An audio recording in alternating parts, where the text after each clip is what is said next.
تیری د عدت په دوران کې کو خزه ته طلاق ملو شوه دی، طلاق رجعی دی کو طلاق بائن دی او کو طلاق مغلظ دی. علما پویږي کو یو طلاق ته ورکړي، کو دو دی ورکړي او کو درې دی ورکړي او دا په عدت کې شو، نو د عدت ټول نفقه ټول خرچه د خاون په ذمه واجب ده. خاون به ورله ورکي د دې خوراک سکاک، د دې لباس، د دې ضرورت، کو دا بیمار شي د ډاکټر خرچه، دا ټول سيزونه دا د خاون په ذمه دي، دا به کوي. او صرف یو صورت داسې دی چې الته د خاون په ذمه باندې نفقه او خرچه واجب نه ده او کو په خپل طرف نه وته ادا کوي داغي ورثه، نو بهتر او افضل خبره ده، خو واجب به نه ده. او دا هغه صورت دی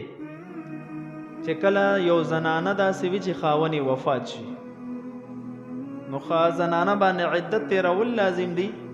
اوس په دغه عدت کې دا 4 میاشتې او 10 ورځې چې کمی دي، نو په دې خاوند په مال کې په دې باندې خرچه واجب نه ده. کورور به خرچه کوي، کو پلار به کوي، ارسوک به کوي، او افضل ادا ده، بهتر ادا ده